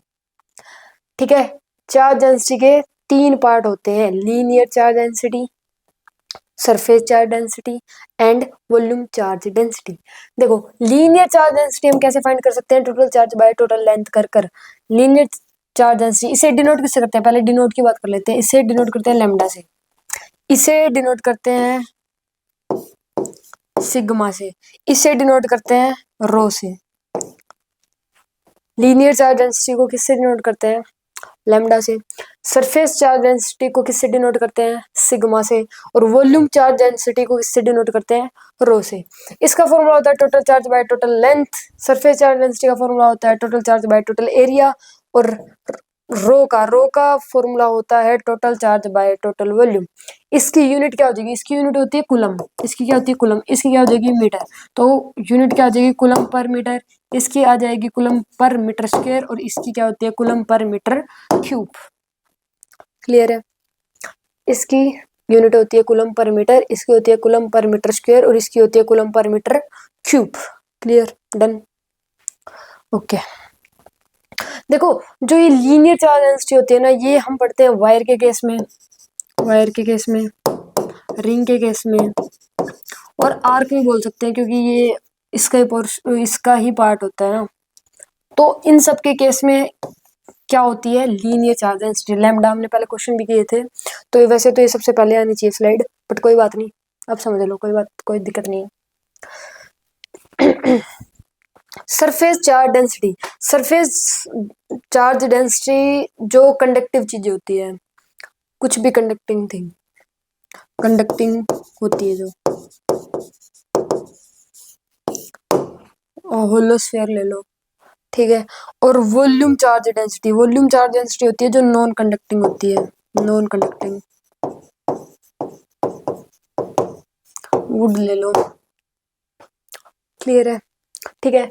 तो ये बात याद करनी है, चार्ज डेंसिटी को 3 पार्ट्स में डिवाइड कर सकते हैं, एक होता है लीनियर चार्ज डेंसिटी, एक होता है सरफेस चार्ज डेंसिटी, और एक क्या होता है वॉल्यूम चार्ज डेंसिटी। ठीक है, इसे डिनोट करते हैं लैम्डा से, इसे डिनोट करते हैं सिग्मा से, इसे डिनोट करेंगे रो से। इसका फॉर्मूला होता है total charge by total length, इसका फॉर्मूला होता है total charge by total area, इसका फॉर्मूला होता है total charge by total volume. इसकी यूनिट होती है कूलम पर मीटर, इसकी होती है कूलम पर मीटर स्क्वायर, और इसकी होती है कूलम पर मीटर क्यूब। ठीक है, बस यही बात याद करनी थी। आगे बढ़ते हैं। Electric field due to infinite sheet. Infinite sheet की वजह से इलेक्ट्रिक फील्ड कितना होता है? देखो, इससे पहले हम बहुत सी बातें कर चुके हैं। हम पॉइंट चार्ज की वजह से पढ़ चुके हैं electric field, hollow sphere, solid sphere, infinite wire, arc, इन सब के केस में हम इलेक्ट्रिक फील्ड की बात कर चुके हैं।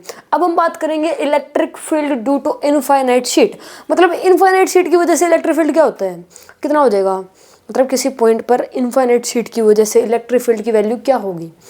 ठीक है, तो इस केस में सुनो, ये क्या है? एक इनफाइनाइट शीट है। क्या ये एक इनफाइनाइट शीट? सुनो, देखो, इनफाइनाइट शीट का मतलब क्या है? इनफाइनाइट शीट का मतलब ये है कि मान लो ये इतनी बड़ी शीट है, ठीक है, इतनी बड़ी शीट है, और ये इतना इसके बीच का रेडियस है।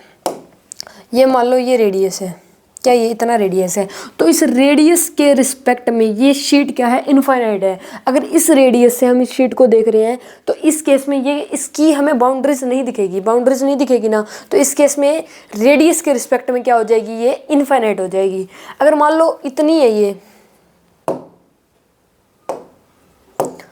अगर मान लो इतनी, और हम इसे यहाँ से देख रहे हैं, यहाँ से देख रहे हैं, तो ये इनफाइनाइट नहीं है। लेकिन अगर मान लो हम इसे यहाँ से देख रहे हैं तो ये क्या है? इनफाइनाइट है। ठीक है,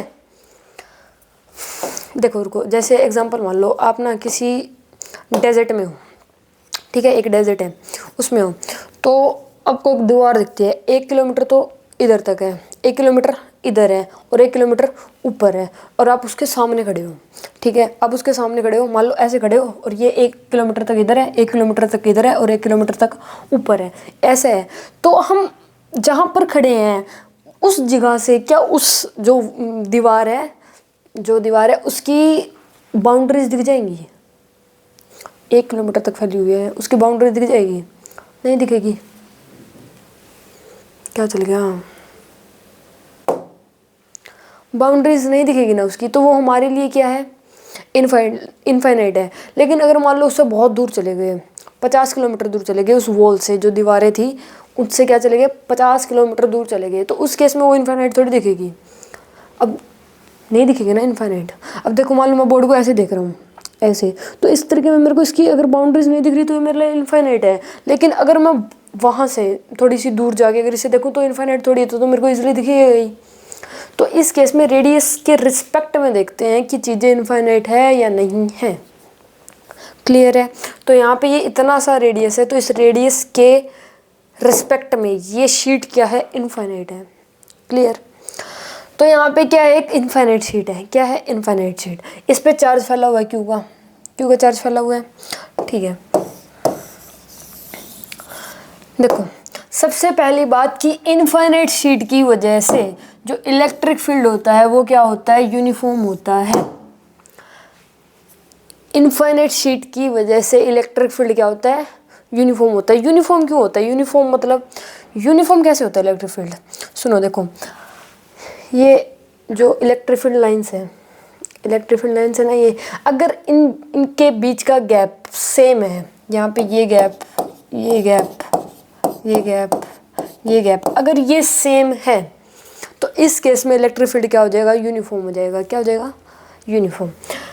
मतलब इक्वली स्पेस्ड पैरेलल लाइन। क्या है ये? इक्वली स्पेस्ड पैरेलल लाइन की वजह से इलेक्ट्रिक फील्ड क्या होता है? यूनिफॉर्म होता है। क्लियर है इतना? तो अगर इनके बीच का गैप क्या है? सेम है, तो इस केस में इलेक्ट्रिक फील्ड क्या हो जाएगा? यूनिफॉर्म। क्लियर? अभी हम यहाँ पे 3D व्यू की बात कर रहे हैं। 3D में ऐसे ही दिखेगी इनफाइनाइट शीट, ठीक है, लेकिन 2D में ऐसे हो जाती है। बस ये 2D में तो ऐसे दिखेगी, 3D में ऐसे दिख रही है। ठीक है, इतना क्लियर है? अब सुनो, देखो, अगर ये बोल दे इलेक्ट्रिक फील्ड क्या है यहाँ पे? यूनिफॉर्म है। इलेक्ट्रिक फील्ड क्या है यहाँ पे? यूनिफॉर्म। अब इस पॉइंट पे ये पूछ ले कि इलेक्ट्रिक फील्ड किधर होगा, तो इसका आंसर है इलेक्ट्रिक फील्ड होता है सिग्मा बाय 2E0। क्या हो जाएगा, सिग्मा बाय 2 ई नोड। मतलब देखो ये क्या है, इनफाइनाइट शीट है, और इस इनफाइनाइट शीट की वजह से इस पॉइंट पर इलेक्ट्रिक फील्ड कितना होता है, अगर ऐसा कोई पूछ ले तो इसका वैल्यू, इसका आंसर क्या है, सिग्मा बाय 2 ई नोड। और सिग्मा को हम क्या लिख सकते हैं, सिग्मा को लिख सकते हैं total charge by total area, ऐसा लिख सकते हैं। तो इस सिग्मा को हटा के हमने क्या लिख दिया, क्यू बाय ए लिख दिया। तो यहाँ से ये फॉर्मूला बनता है Q by 2a E naught. अगर इनफाइनाइट शीट की वजह से किसी पॉइंट पर आपसे इलेक्ट्रिक फील्ड पूछ रहा है तो इस केस में इसकी वैल्यू क्या हो जाती है, Q by 2a E node.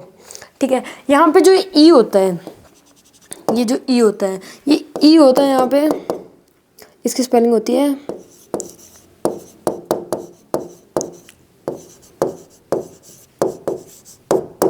ये होती है एप्सिलॉन नोट। ठीक है, सीधा ई नोट बोल लो चाहे, कोई दिक्कत नहीं है। तो इसकी वैल्यू क्या होती है, Q by 2a E note. ठीक है, यहाँ पे जो ये ई होता है ना, ई होता है, ई का मतलब होता है एक इलेक्ट्रिकल प्रॉपर्टी। ई क्या है यहाँ पे, एक इलेक्ट्रिकल प्रॉपर्टी। जैसे हर चीज़ की एक ना कुछ प्रॉपर्टी होती है, वैसे यहाँ पे भी ई क्या है, इसकी इलेक्ट्रिकल प्रॉपर्टी है। ठीक है, और जो ये ई नोड है, ई नोड है इलेक्ट्रिकल परमिटी ऑफ फ्री स्पेस, ऐसा ही है कुछ, इलेक्ट्रिकल परमिटी ऑफ फ्री स्पेस किसे बोलते हैं, ई नोड को बोलते हैं। ठीक है, मतलब इसकी बात फ्री स्पेस में करते हैं, जैसे मान लो वैक्यूम में करते हैं, एयर में बात नहीं करते, इसकी किसी में बात करते हैं, वैक्यूम में। तो ई नोड समझ गए, ई समझ गए। इसकी ये वैल्यू होती है, ये याद यूज नहीं करनी, बस ये वैल्यू होती है इसकी, याद तो मेन ये फॉर्मूला करना है।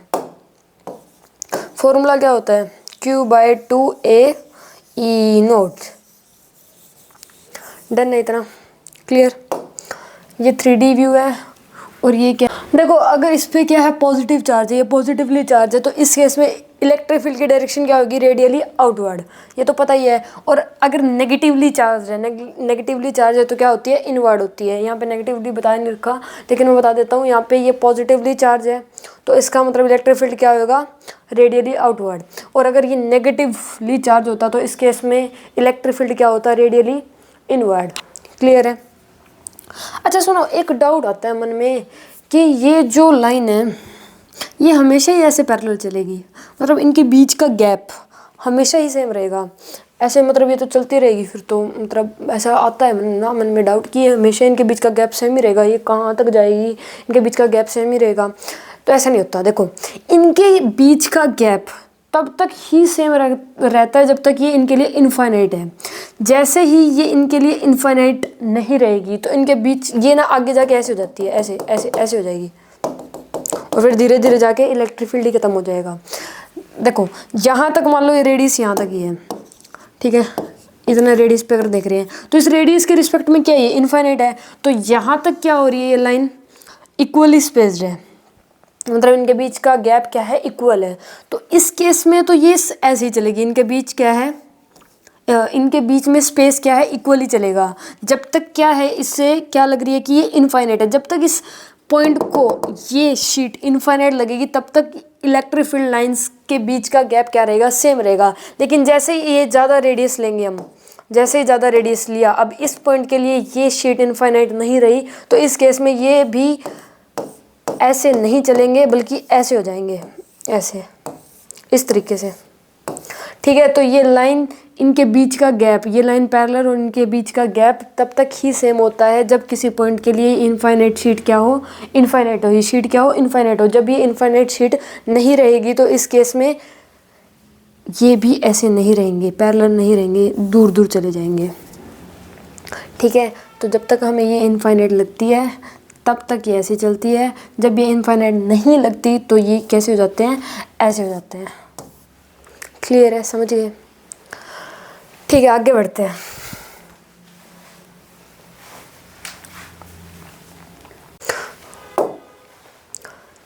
इसमें भी सेम ही चीज़ है, बस इसमें अब ये बता दिया कि अगर ये नेगेटिवली चार्ज है तो इसकी डायरेक्शन क्या होगी, इलेक्ट्रिक फील्ड की डायरेक्शन क्या हो जाएगी, रेडियली इनवर्ड। ये 3D में है और ये 2D में है। नेगेटिवली चार्ज है तो इलेक्ट्रिक फील्ड की डायरेक्शन क्या हो जाएगी, रेडियली इनवर्ड। अगर पॉजिटिवली चार्ज है पॉजिटिवली चार्ज है तो इसकी डायरेक्शन हो जाएगी रेडियली आउटवर्ड, और अगर नेगेटिवली चार्ज है तो डायरेक्शन क्या हो जाएगी रेडियली इनवर्ड। इसकी बात तो हम स्टार्टिंग से करते ही आ रहे हैं डायरेक्शन की, तो ठीक है आगे बढ़ते हैं। देखो अभी इस पे क्वेश्चन है, ठीक है करते हैं। Find net electric field at point P1 P2 and P3। Electric field बताना है P1 पर, P2 पर एंड P3 पर इलेक्ट्रिक फील्ड बताना है। देखो P1 कहाँ है, ये रहा, इसे मान लेते हैं फर्स्ट शीट, ये 2D में है, ठीक है। ये फर्स्ट है और ये क्या है सेकंड। ये पॉजिटिवली चार्ज है, क्या है ये पॉजिटिवली चार्ज, और ये क्या है नेगेटिवली चार्ज, ठीक है। तो इस केस में देखो इसकी वजह से, इस वाली शीट की वजह से इस पॉइंट पर इलेक्ट्रिक फील्ड किस तरफ आएगा, इस तरफ आएगा, इस तरफ आएगा, मानते हो इस तरफ आएगा, क्योंकि ये पॉजिटिवली चार्ज है और पॉजिटिवली चार्ज की वजह से जो इलेक्ट्रिक फील्ड की डायरेक्शन होती है वो क्या होती है रेडियली आउटवर्ड होती है। तो ये क्या है रेडियली आउटवर्ड, तो ये रेडियली आउटवर्ड आएगा और ये कितना आएगा E इक्वल टू में Q/2AE नोट, इतना आएगा, मानते हो, ठीक है। इसकी वजह से इस पॉइंट पर इस तरफ आएगा, क्यों आएगा इस तरफ, क्योंकि अगर नेगेटिव चार्ज होता है तो इस केस में जो डायरेक्शन होती है इलेक्ट्रिक फील्ड की वो क्या होती है रेडियली इनवर्ड होती है, तो इस केस में इस तरफ आएगा। और ये भी कितना आएगा, ये भी सेम ही आएगा Q/2AE नोट, इतना आएगा। दोनों इक्वल एंड अपोजिट है, दोनों क्या है इक्वल एंड अपोजिट, तो इस केस में दोनों क्या हो जाएंगे कैंसिल हो जाएंगे, तो आंसर क्या आ जाएगा 0। तो net electric field P point पर क्या आ गया 0। अब बात करते हैं P2 पॉइंट की। P2 पॉइंट पे इस वाली शीट की वजह से इलेक्ट्रिक फील्ड किधर आएगा, इधर आएगा, रेडियली आउटवर्ड आएगा ना, क्यों, क्योंकि ये क्या है पॉजिटिवली चार्ज है। तो इस केस में इस पॉइंट पर इलेक्ट्रिक फील्ड की डायरेक्शन क्या होगी, इस तरफ होगी, और कितना आएगा, ये आएगा यहाँ पे Q/2AE नोट, इतना आएगा। इस वाली शीट की वजह से इलेक्ट्रिक फील्ड इसी तरफ आएगा, इसी तरफ ही आएगा ना, क्यों आएगा, क्योंकि नेगेटिव चार्ज हो तो डायरेक्शन क्या होती है रेडियली इनवर्ड, ठीक है। ये कितना आएगा Q/2AE नोट, इन दोनों को प्लस करेंगे, क्यों करेंगे, क्योंकि दोनों सेम डायरेक्शन में, दोनों अपोजिट डायरेक्शन में होते हैं तो हम कैंसिल कर देते हैं, लेकिन दोनों क्या है सेम डायरेक्शन में, तो इस केस में क्या कर देंगे प्लस, तो आंसर क्या आएगा Q/AE नोट, दोनों को प्लस कर देंगे तो Q/AE नोट आएगा, ठीक है।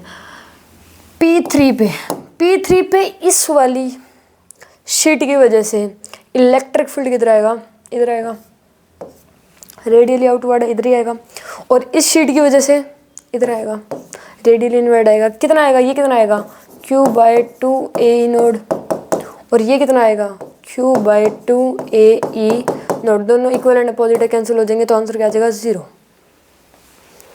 क्लियर है, डन, समझ आ गया होगा, ठीक है। इस टाइप के क्वेश्चन हो जाएंगे इन्फिनिट शीट वाले, electric field due to infinite sheet. बढ़े आगे बढ़ते हैं।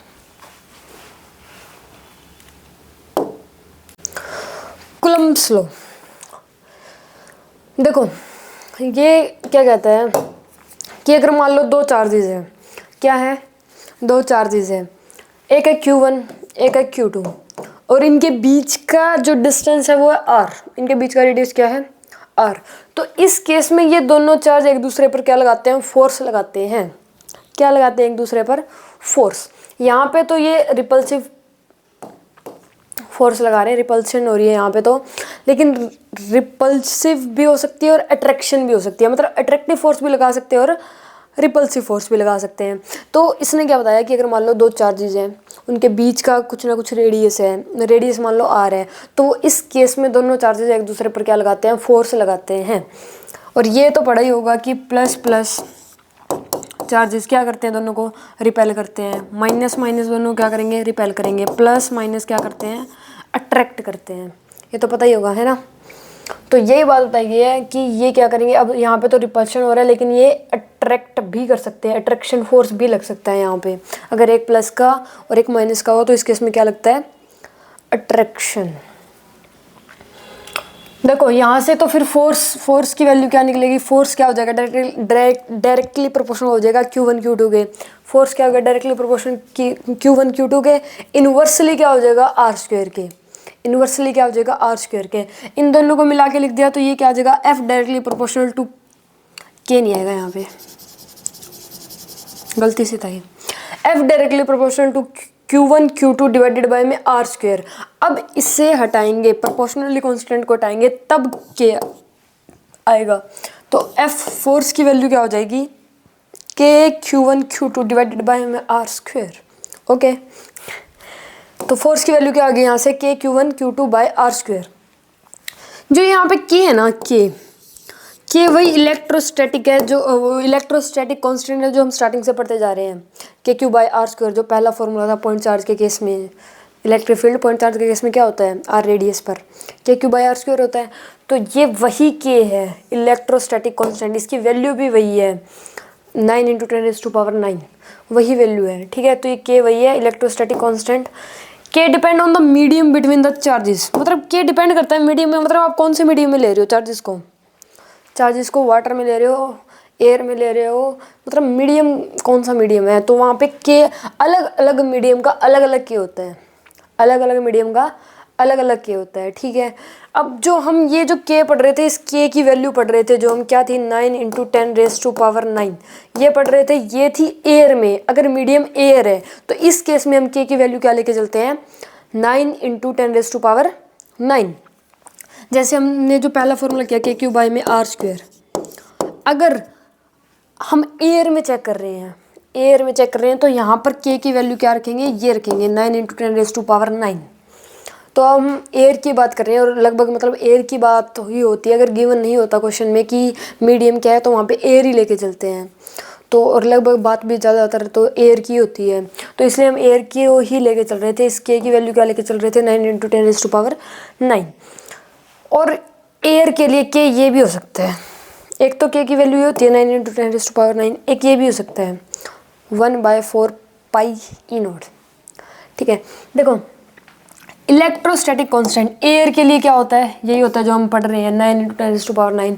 लेकिन वाटर के लिए K ये नहीं होता, वाटर के लिए K क्या हो जाएगा, डिवाइडेड बाय में 81 कर देंगे। इसको क्या कर देंगे, डिवाइडेड बाय में 81, 9 × 10⁹ डिवाइडेड बाय में 81।